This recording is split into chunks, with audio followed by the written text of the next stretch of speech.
രാവിലെ തന്നെ റെഡിയായി റൂം ചെക്കൗട്ട് ചെയ്തു. ഷംനാസ് വണ്ടി ചാർജ് ചെയ്യാനായിട്ട് തൊട്ടടുത്തുള്ള ചാർജിങ് സ്റ്റേഷനിലോട്ട് പോയി. അവിടെ തന്നെ റെസ്റ്റോറൻ്റ് ഉണ്ട് കേട്ടോ. ഇവിടെ നിന്ന് ഏകദേശം ഒരു 1/2 കിലോമീറ്റർ ഉണ്ട് ആ ചാർജിങ് സ്റ്റേഷനിലോട്ട്. ഒരു ഓട്ടോ കിട്ടുമെങ്കിൽ നമുക്ക് അതിൽ കയറി അവിടെ ഇറങ്ങാം. ഈ ഹോട്ടൽ ഇന്നലെ ഇനാഗുറേറ്റ് ചെയ്തേ ഉള്ളൂ. ഫസ്റ്റ് ഗസ്റ്റ് ഞങ്ങളായിരുന്നു. നല്ല ഹോട്ടലായിരുന്നു കേട്ടോ. ഇന്നലെ ആയിരുന്നു ഈ ഹോട്ടലിൻ്റെ ഇനാഗുറേഷൻ. അപ്പോൾ നമ്മളായിരുന്നു ഫസ്റ്റ് വന്നത് ഇവിടെ കേട്ടോ. ഹോട്ടൽ കിട്ടുമെന്ന് പ്രതീക്ഷിച്ച് നിന്നാണ്. ഇവിടെ കിട്ടാൻ ഒരു സാധ്യതയില്ല. പിന്നെ നമ്മൾ ഇവിടെ നിന്ന് നേരെ നടന്നു പോകാൻ വിചാരിച്ചു. കുറച്ച് നേരത്തെ ഷംനാസ് വണ്ടി ചാർജ് ചെയ്യാനായിട്ട് പോയിട്ടുണ്ടായിരുന്നു. ഇതാ നമ്മുടെ വണ്ടി ചാർജ് ആവുന്നുണ്ട്. ഇനി നമുക്ക് ഈ റെസ്റ്റോറൻറ്റിൽ കയറിയിട്ട് എന്തെങ്കിലും ഭക്ഷണം കഴിക്കാം. അത്യാവശ്യം വലിയ ഒരു വെജിറ്റേറിയൻ റെസ്റ്റോറൻ്റാണ് കേട്ടോ ഇത്.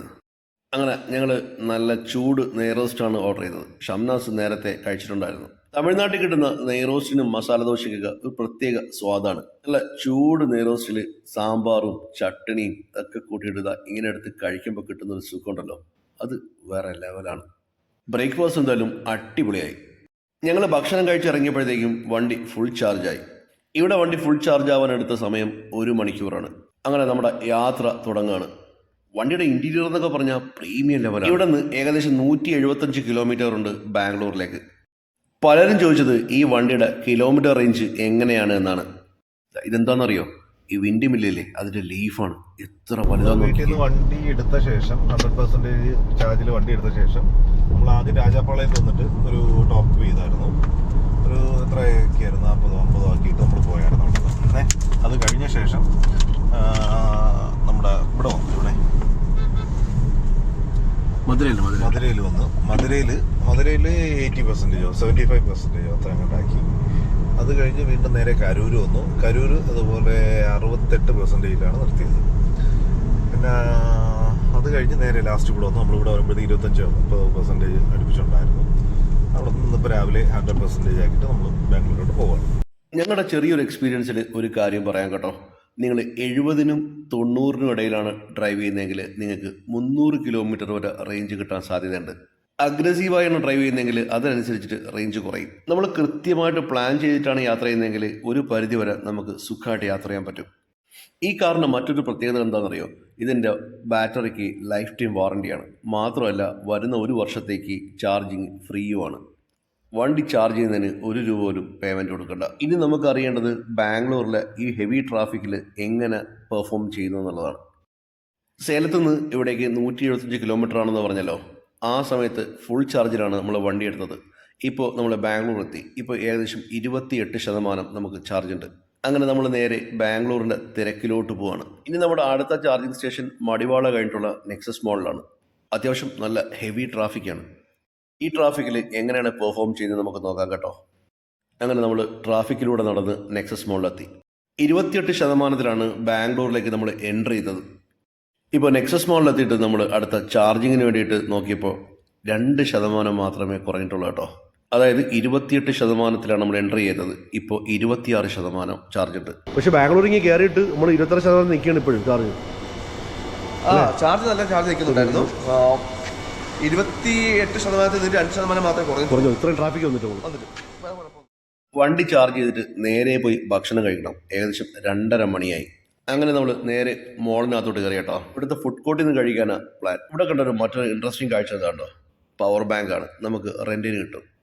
ഈ QR സ്കാൻ ചെയ്താൽ മതി, പവർ ബാങ്ക് നമുക്ക് റെൻറ്റിന് എടുക്കാം. അത്യാവശ്യം വലിയൊരു മാളാണ് കേട്ടോ ഇത്. നല്ല വിശപ്പുണ്ട്. ഇനി എന്തെങ്കിലും കഴിച്ചേ പറ്റൂ. നമുക്ക് നേരെ ഫുഡ് കോർട്ടിലോട്ട് പോവാം. ഫുഡ് കോർട്ടിലോട്ട് നടന്നപ്പോഴാണ് ഷാക്കർ മറ്റൊരു കാര്യം പറഞ്ഞത്. മോളിന് പുറത്ത് നല്ല അടിപൊളി ഒരു വെജിറ്റേറിയൻ ഹോട്ടലുണ്ട്, നമുക്ക് അങ്ങോട്ടേക്ക് പോകാമെന്ന് പറഞ്ഞു. അങ്ങനെ മോളിൽ നിന്ന് നേരെ പുറത്തേക്ക് ഇറങ്ങി. പുറത്തുനിന്ന് നോക്കുമ്പോഴാണ് ഈ മോളിൻ്റെ വലിപ്പം എത്രയെന്ന് മനസ്സിലാവുന്നത് കേട്ടോ.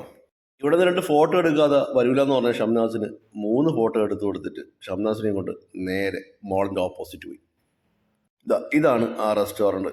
ഷാക്കർ പറഞ്ഞപ്പോൾ ഇത്രയും വിചാരിച്ചില്ല. ഭയങ്കര ക്രൗഡാട്ടോ ഇതിനകത്ത്. ആദ്യം ബില്ല് ചെയ്തിട്ട് നമ്മളിവിടെ ക്യൂ നിൽക്കണം ഭക്ഷണത്തിന്. അങ്ങനെ ഒരുപാട് നേരം നിന്നിട്ടാണ് ഞങ്ങൾക്ക് ഭക്ഷണം കിട്ടിയത്. ഇവിടുന്ന് വീഡിയോ എടുക്കരുതെന്ന് പറഞ്ഞുകൊണ്ട് പിന്നെ ഞങ്ങൾ വീഡിയോ എടുത്തിട്ടില്ല. ഫുഡ് അടിപൊളിയായിരുന്നു. ഒപ്പം നല്ല ബജറ്റ് ഫ്രണ്ട്ലി. ഫുഡൊക്കെ കഴിച്ചിട്ട് തിരിച്ചു വന്നപ്പോഴത്തേക്കും ഏകദേശം 1 മണിക്കൂറായി. ഈ ബസ് കണ്ടപ്പോൾ ഷംനാസിന് ഇവിടെ നിന്നും എടുക്കണം 2 ഫോട്ടോ. അവിടെ നിന്നും എടുത്തു കൊടുത്തു. തിരിച്ചു വന്നപ്പോൾ 1 മണിക്കൂറും 6 മിനിറ്റുമായി. 88%. 26% നിന്ന് 88% എത്താൻ 1 മണിക്കൂറും 6 മിനിറ്റും എടുത്തു. വണ്ടി വേറെ ലെവലാണ് കേട്ടോ. ഒരു പ്രീമിയം കാറിലെന്ന പോലെ നമുക്ക് യാത്ര ചെയ്യാം.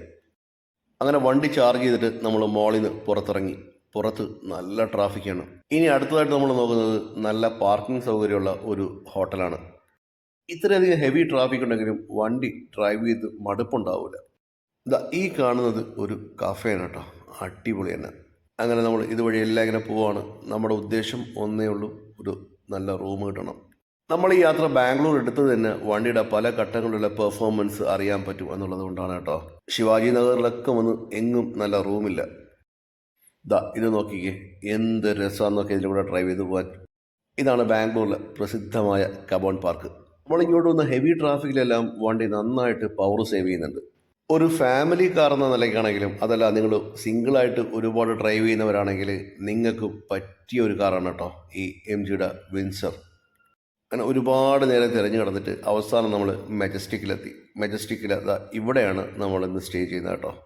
ആദ്യം റൂമിൽ പോയിട്ട് ഒന്ന് കുളിച്ച് ഫ്രഷ് ആവണം. നല്ല പാർക്കിംഗ് സൗകര്യമുള്ള റൂം വേണം എന്നുള്ളത് കൊണ്ട് മാത്രമാണ് നമ്മളിങ്ങനെ അലഞ്ഞു കിടന്നത് കേട്ടോ. ഇത് അത്യാവശ്യം നല്ല ഒരു റൂമാണ്. റൂമിൽ പോയി ഒന്ന് ഫ്രഷായി പുറത്തിറങ്ങി. ഇനി നമുക്ക് പോകേണ്ടത് ഇവിടുത്തെ ഫുഡ് സ്ട്രീറ്റിലേക്കാണ്.